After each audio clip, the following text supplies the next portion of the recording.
Hey guys, how's it going? Today we're ranking the 28 Days Later franchise. And two things to preface before starting the video, they won't take very long, is the fact I'm not ranking the comic books just because I think they warrant their own separate video, just because they're not movies. We're only ranking the cinematic side of the universe, not the comic book aspect. So I think that definitely merits its own video. Another thing is, I don't have an F tier on this list. I think this is one of the most consistent horror franchises of all time. It's up there with like Evil Dead with how good it is.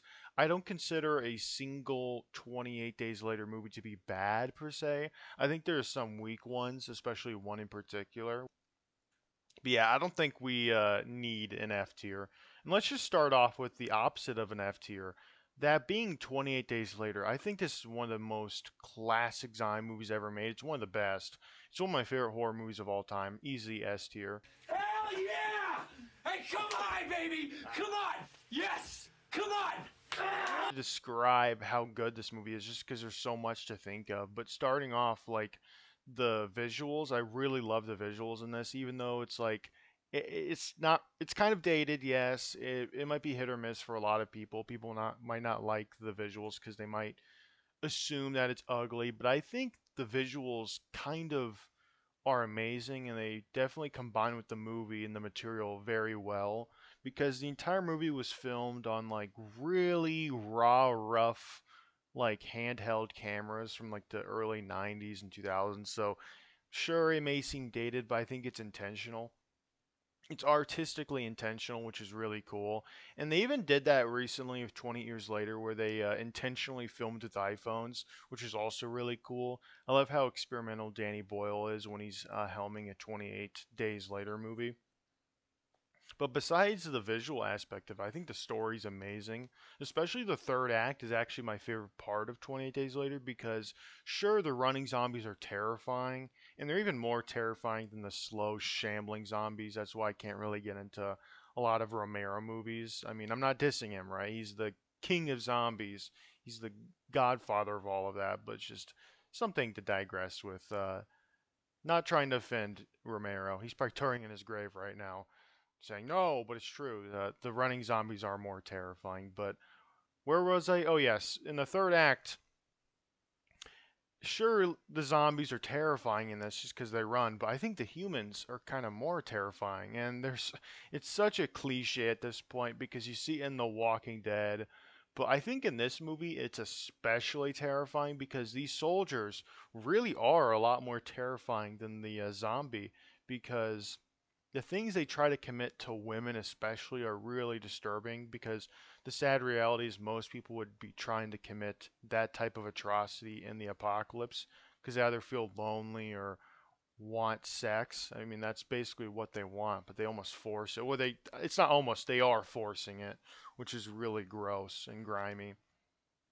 And yeah, the whole one of my favorite quotes of all time comes from this movie. People killing people. People killing people. And I think that quote is very eerily true of like even in the apocalypse, people rather than coming together in unity are still killing each other, even though there's an obvious People killing common people. threat, which is really disturbing. So yeah, one of the most disturbing and creepy movies I've ever watched. It definitely deserves the S tier.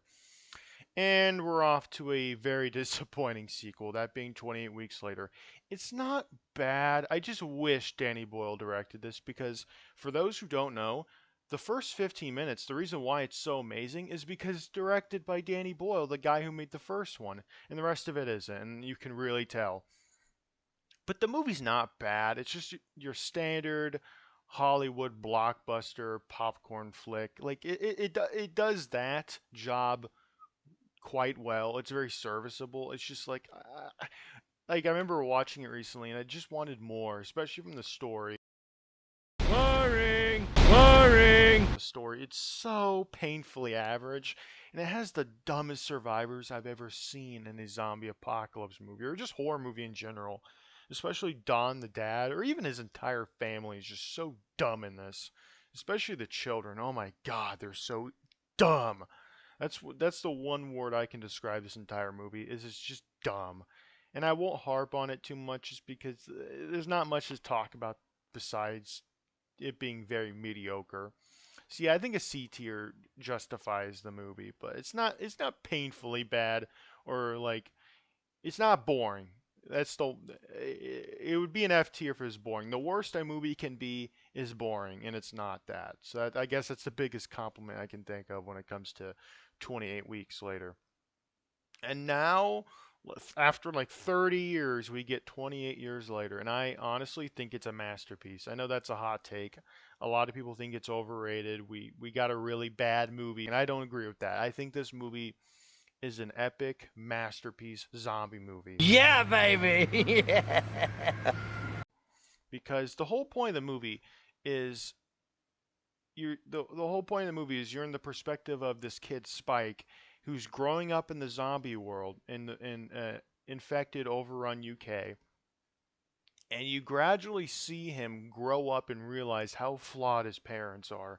The zombies kind of take a back burner in this movie. They're still terrifying, especially with how they filmed them, especially the zombie kills with like the 30 cameras surrounding them. That stuff is really cool, very experimental. But besides that, the zombies do unfortunately take a back burner in this movie. It's less of a horror movie and, like I said, an epic because the entire time of the movie you see him grow up, you see a coming of age story of him traveling through the destroyed UK, as I reiterated before. And on a recent watch I even cried, especially when they get to the Bone Temple, and I won't spoil it because it's a major part of the movie, it's a major story beat. But I remember crying because the movie, I think, brilliantly touches on death, Memento Mori, Remember the Dead, but it also touches on cancer, which kind of hits home with me because I've never had cancer, but I've lost relatives because of it, like my grandparents, and that side of the movie makes me pretty emotional. Um, I remember crying in one scene and the yeah, I mainly cried too because the soundtrack is just so good. Tied with the movie, how emotional the movie is, the soundtrack is just as emotional. It's kind of sad the same guys who did the soundtrack for this movie didn't come back for Bone Temple. That's kind of my only nitpick for that movie, which we'll get to in a bit. And people don't like the ending either. People not only do people think the movie's overrated, they especially hate the ending. But I actually really enjoy the ending because it ties in well with the subsequent movie. I think it's a perfect segue because you just see these absolute insane survivors, the Jimmies, which I think are probably the most terrifying humans in this entire franchise, which is saying a lot because the soldiers in 28 Days Later are very weird, creepy, and just gross human beings.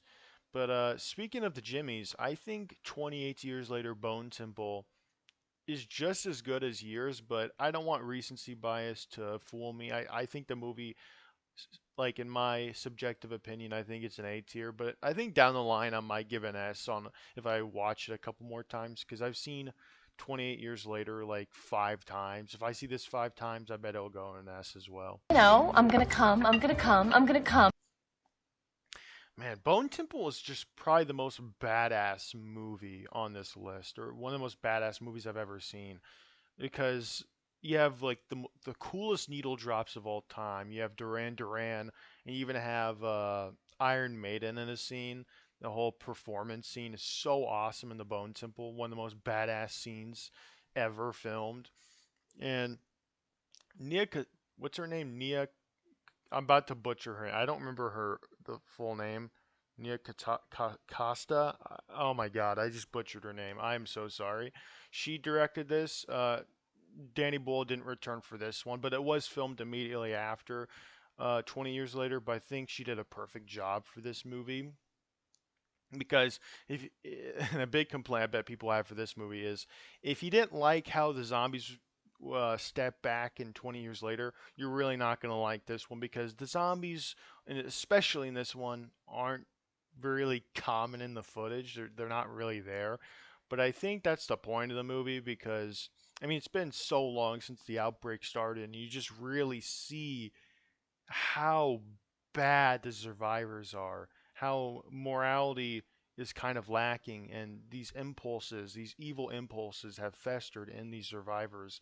And you really see that in the Jimmies because the things they commit in this movie, especially in the barn, it's just like, good lord, it's just these people needed grown-ups to help raise them, and they didn't have that because of the apocalypse. Most of these people grew up without parents, they're orphans, and you can really tell.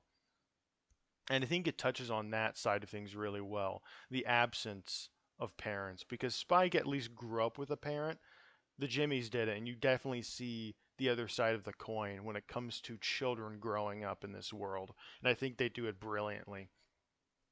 And I especially love the ending to this movie. It's definitely very fan servicey, but in a good way. It's not trying to be fan service. I think it's very authentic. And every character in this movie is really well done. I can almost think of every character name in this movie, which is a very good sign of an awesome movie. And one of my favorite characters in this is, ironically, Samson, because he is a zombie, so you don't really hear him talk. No spoilers. He's ironically one of my favorite characters. Just he's a zombie. But I think his character arc they do so well in this movie. He's definitely the coolest zombie I've ever seen in a movie. And my only complaint with this movie when it does have to do with characters. Unfortunately, Spike kind of takes like the back burner in this movie because Spike is the main character, definitely in 20 years later, but he's not really in this movie. The main characters are Ian Kelson, the atheist doctor who was in the previous one, and then you have Sir Jimmy Lord, played by Jack O'Connell, who's terrific in this movie. He's terrifying. So they're the main characters, and Spike really isn't, and that's kind of unfortunate because I'd like to see him grow more, and you kind of don't in this movie till like the third act. But he definitely sees a glimpse of how bad the world gets. And speaking of Jack O'Connell, he gives one of the best performances I've ever seen when it comes to a villain. I will not be surprised if he gets nominated. And if the Oscars don't nominate him for this, like honestly, that's a sham. They should be doing that. He's just a really good villain actor in general, especially from Sinners. And this, at the end of the day, this movie really reminds me of one of my favorite movies ever made, A Clockwork Orange, and that is a huge compliment because this movie, it's not as disturbing as that movie, but it has to do with like a cult and a gang, and oh my God, both of these groups are just you do not want to be around them. I mean, you're hurting people, like so it's that type of stuff. They're really dangerous, and I really like that in a movie that we finally have unique villains for a change. And that will do the list. I know I kind of went all over the place when it comes to talking about some of these movies, but it's just hard to decipher sometimes just how amazing these movies are because they have so many pros and positives and amazing aspects, especially when it comes to the film techniques, as I referenced earlier in some of these movies. And yeah, I'm really excited for the final movie in the 28 Years Later trilogy. It's going to be a while because talking about Bone Temple unfortunately bombed in the box office, I think. It didn't help that it came out in January, but I bet it'll do well when it comes to streaming. It's on Netflix. And I think they greenlit the third movie, so us fans are still going to be eating good even if the movies don't do too well. And let me know, guys, down in the comments what your favorite 28 Days Later movie is, what your ranking of the franchise is. And don't get bitten, guys. Peace out.